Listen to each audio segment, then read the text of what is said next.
Good morning, good afternoon, good evening, whichever part of the world you're joining us from. A very warm welcome to day 18 and the final day of the Global Sustainable Development Summit 2021. We begin today's summit with a workshop on Seeds of Change by Ms. Hanane Benkhallouk. Ms. Hanane is the Executive Director of Sustained Leadership. She is an award-winning senior consultant with a broad scope of expertise and exposure to international markets. She counts 20 years of diverse, thriving career journey that started in New York City before moving to Dubai in 2005.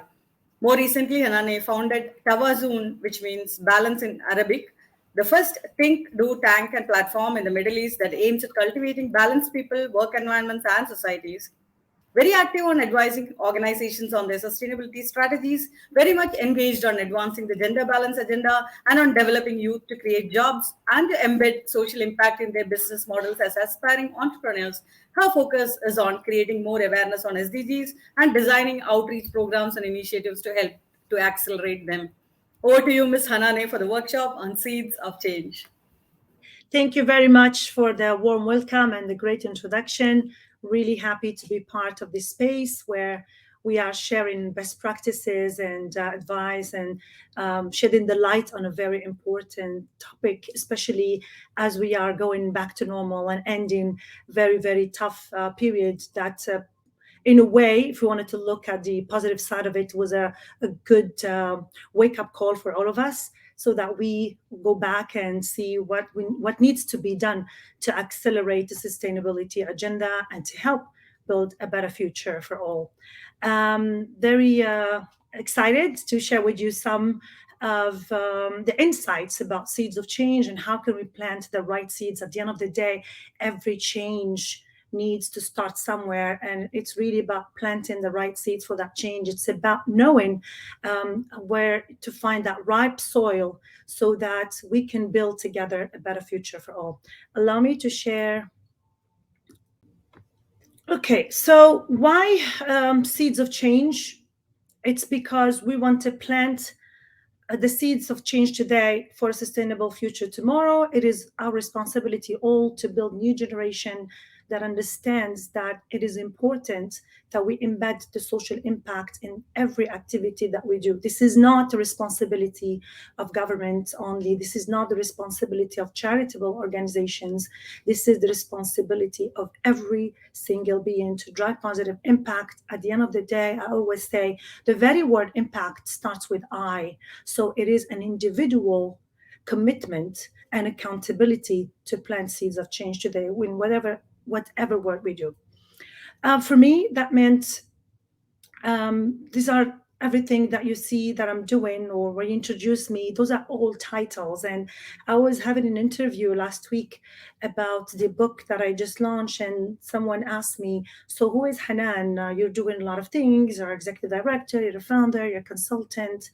And the answer just hit me right there. I wasn't prepared for it. And I said, those are just the how, those are just the titles. Actually, what matters is why am I doing what I'm doing? How am I adding value to the world by doing what I'm doing? And that's the first message that I want to send across to everyone who is watching us or listening to us. It doesn't matter what you do. Those are just hats that you're wearing. Those are just the how you are achieving. Those are just the way you need to use. But what matters is how. And to me, sustained leadership. Why the name sustained leadership? Because we need to help people, individuals, organizations, and government do the work that helps them sustain their leadership and remain relevant. And why tawazun, which means balance in Arabic? Because at the end of the day, that's what we need to strive to create balance in the people. We need balanced people. It all starts with people. If you don't have balanced leaders and balanced people who have that mental wellness, who understand the difference between the masculine and feminine, who understand that it's about bringing balance to their life first so that they can bring that balance to the work environments or the business landscape that they're active in, so that collectively we build this balanced world, the balanced environment. And you see the last thing that I'm showing there, and that's again how I want to inspire everyone to really think and be, I would say, not just passionate about what you do, but when you become obsessed about what you do, it just becomes part of you.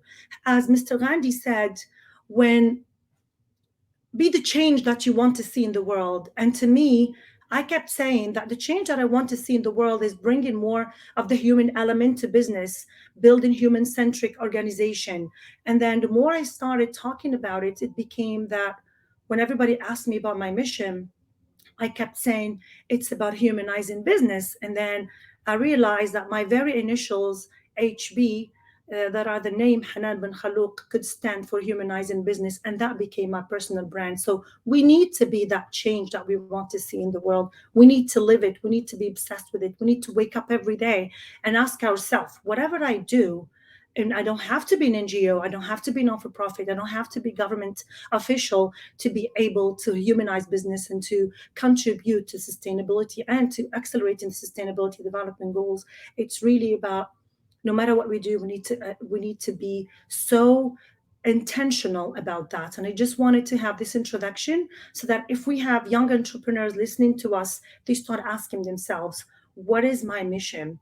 Even if I am launching the latest technology, even if I am building the most profitable business, there is nothing wrong with that. I'm not saying that we're going to move to charities or philanthropy, but we can have profit for purpose, because we can no longer wait to generate profits or to build a business that is just profit oriented, and with that maybe without intentions harm the environment or contribute to worsening complex situations, whether societal or environmental or whatever it is, and then say, okay, well, now that I made money, let me dedicate few percentage of my revenue and see what I can fix. We can no longer sustain like that.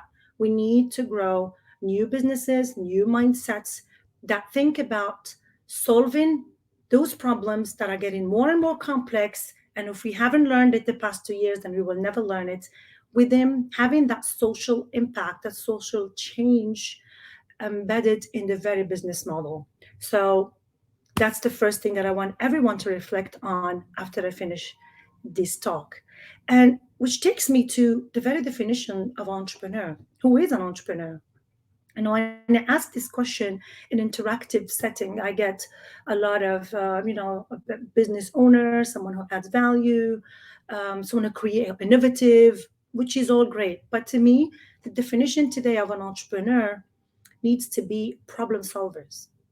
At the end of the day, if we are not solving problems, if we are just owning a business, then we are business owners. But a true entrepreneur is that person, he or she is committed to enterprising, to starting something new that is innovative with the aim of solving an existing problem. We are change makers, we are problem solvers, and that's how we need to start thinking. This is what we need to do. But how can we solve the problems? Where do we start? And why seeds of change? Because if we look today at the business landscape that we are dealing in, at the unprecedented changes, at the technological revolution, at the geopolitical issues, everything around us makes the business landscape so unpredictable, such a wave of change that is happening nonstop that we can no longer predict, we can no longer anticipate. So being in a business today, being an entrepreneur is like really being able or being presented with this big wave of change that we need to learn how to ride. How do we ride this wave of change? How do we surf it? Because we cannot stop it, it's coming. We can't stop the wave, but we need to learn how to surf it. And seeds of change, it's not just about the word seeds, which is about planting the seeds, but it's also a framework that I came up with. That's the title of my recently published book, but it's actually a philosophy before the book that I've been working with. It is a framework that is supposed and intending to support or to help and to give business leaders this framework to help them ride this wave of change. How do we ride this wave of change? So SENSE, SEEDS is an acronym. It stands for sense. So the S is for sensing. I'm going to explain each of them. The first E is engage. The third E, or the second E and the third letter is empower. And then the D is for develop. And the S is for sustain. So using seeds of change or planting the seeds of change for a better tomorrow means that every business leader needs to learn these 5 steps. How do we use these 5 steps? And what do they mean? So let's see. The first S, the first letter is sense. I would say sense making, and I talk in details about that in the book. But here, for the sake of introduction, I would say that actually I chose this quote from the very known Mr. Albert Einstein, who said, "The intuitive mind is a sacred gift, and the rational mind is a faithful servant." We have created a society that honors the servant and has forgotten the gift. And I will stop for just 5 seconds. I'd like everybody to read that again. We are created with a full body, but we are so much in the head when we make decisions. We're so much into, as he said, using the servant, and we forgot about the intuition, about this new intelligence, or this intelligence that we have that is so informative. So when I talk about sensing within the context of Seeds of Change framework, it's about being able to feel some of the decisions and also to sense what's happening around us. And not just because it's a trendy thing to do, it's because we have all seen it happen the past 2 years. We can no longer base our decisions on facts only, or on rational, or on analyzing what's happening, because everything is so unpredictable. Today we are in what is called a Vuca world, a volatile, uncertain, complex, and ambiguous. Leaders who will succeed are only those who will be able to. It's like driving in a foggy weather. Not everyone has the courage to drive in a foggy weather when you cannot see very far. You can only see 100 meters in front of you. Only those who are able to lead in this foggy weather, in this very ambiguous and volatile and uncertain world, will be able to make it. And that's why this intelligence of sensing will be even more important. It is not a coincidence that we see a lot of leaders starting to do mindfulness. Many of companies, organizations, governmental or in private, are taking the lead on retreats so that they disconnect, so they start cultivating this intuition.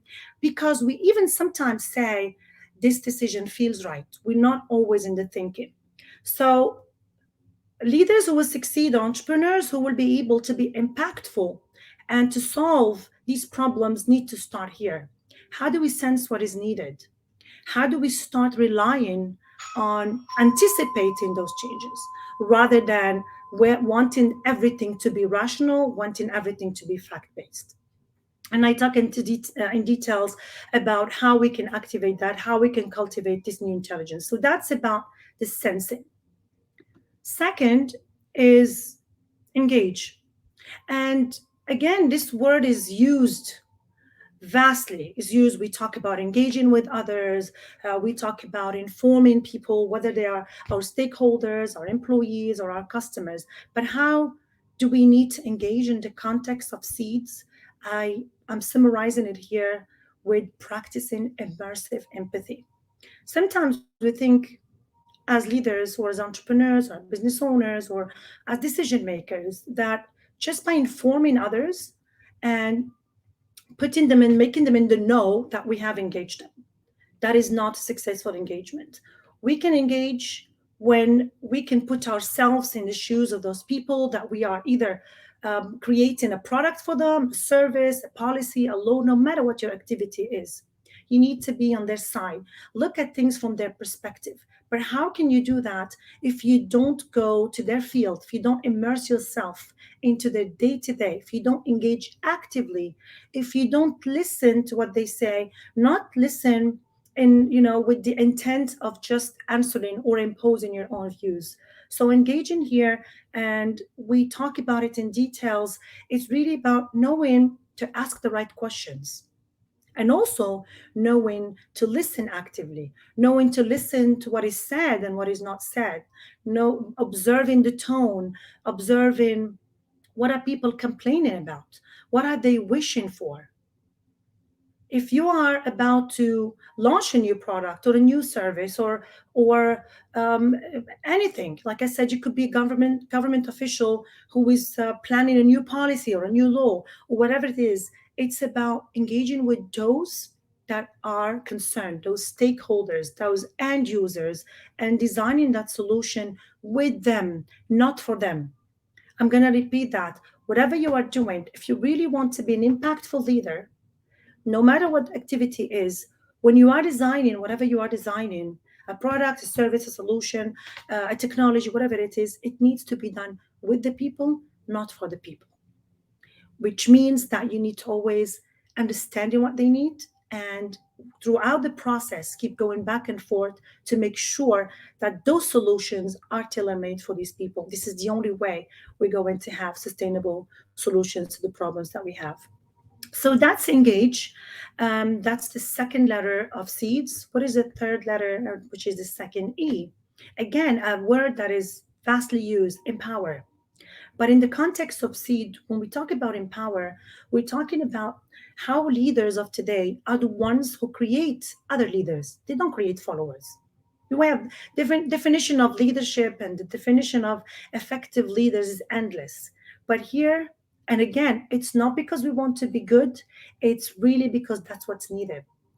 And I keep going back to the largest case study that we just lived.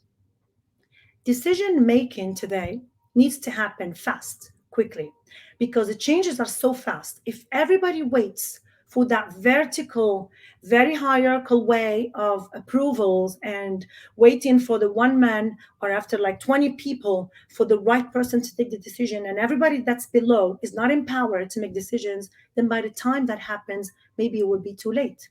Because we are living in a world where the house is always on fire, almost. We're in a crisis mode. So leaders who succeed, and companies who succeeded, by the way, organizations that succeeded, and even countries that succeeded into managing the crisis of COVID-19 are the ones who managed to have other people make the decisions faster. So here, every leader needs to make sure that within the hierarchies are becoming flatter and flatter, and that everyone is empowered to a certain extent to have that authority to take decisions. Otherwise, if the decision is made by one or two people, then it might not be suitable to the world we live in today, and it might not be suitable to the impactful leadership that we are talking about, where the collective is very important, because nobody, I would always say, none of us is smarter than all of us. So when you engage and empower others to give you, to be taking decisions with you, you never know where the best idea and the most innovative and creative idea will come from. Which takes me to the D, which is develop. And again, develop in this context of seeds of change is about continuous development, continuous innovation. Why? Because it's no longer about being the expert at what you do, and we can just look back, and if I asked any of you, you would be able to name at least one or two giant companies and brands who are no longer existing, like the very famous Nokia, who comes always in this context. So it's not about being sitting on the throne of your industry, or even as an individual. It's not about the PhD. It's not about the 30 years of experience. It's about, is my experience relevant for today's world? Is my product relevant for my audience's needs and the change in behaviors? Generations are different. Today, we live in a world, and I always bring this example with the world of Netflix. When I was growing up as a Gen X, we only had two channels, TV channels. So the whole generation was watching the same thing. So it was very easy to communicate or even to limit those choices for the demographics. But today, you're in the same house. The dad, the mom, the boy and the girl, and each of them have their own profile. And I'm bringing this analogy and this example to show that today, the changing behaviors of customers, stakeholders, citizen, internal customers, whoever they are changing fast. And whatever you do, you need to ask yourself, am I relevant? Look at all your smartphones, how often your apps ask you to update. Very often. It says new version existent. Please update to the new latest version. Again, it's the same way. The knowledge that we have, are we updating it often, just like those apps? So here we talk about How can we remain relevant in this ever-changing world? And that's the subtitle of the book, because that's the main question to ask if we want to be building business models, organizations that are human-centric, that are solving organizational and societal problems. What's very, very important here, if we want to create or to have a continuously developing or a developmental organization, one key success factor is to embrace failure. I even talk about it in the book as embracing the F word, which is the most important one: failure. If we're not allowing people to fail at something new, again, I'm not talking about failing at doing their day-to-day job, but if we're not allowing people to fail at trying something new, how are we going to innovate? Let's think about Thomas Edison. I'm sure all of us know him, otherwise we wouldn't be having this call. Just think about him. If he hasn't said that the 10,000 times that he failed, he labeled them as succeeding at finding 10,000 ways that didn't work. Just imagine that, 10,000 times. If he had given it the 9,999, we would still not have electricity.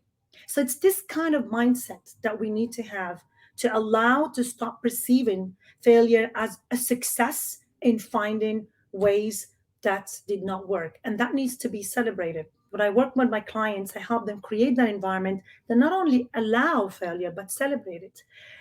And linking it to performance reviews. Because if I don't see you fail at something, that means you haven't tried something new. If you're always succeeding, it means you haven't tried something new. As long as you document what didn't work so that everybody learns from that. And when they try again, they try something new. It's very, very important.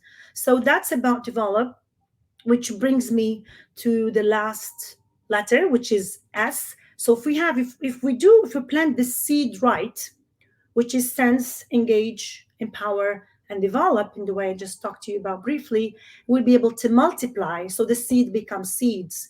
And this is how we sustain the results.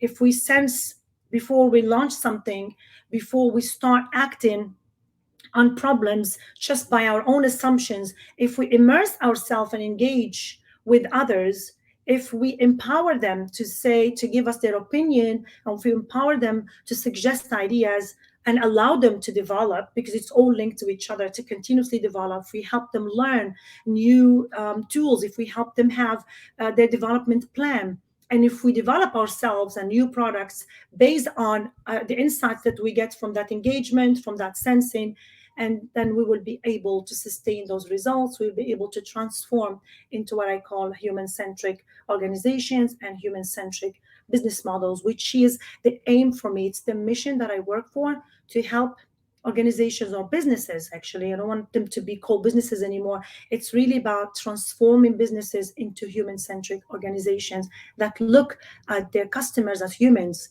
that look at their employees as humans, which means they have individual desires and lifestyles and dreams and nightmares. And it's by acting on that we can come up with tailor-made solutions, that we can come up with sustainable solutions to the problems that we are dealing with.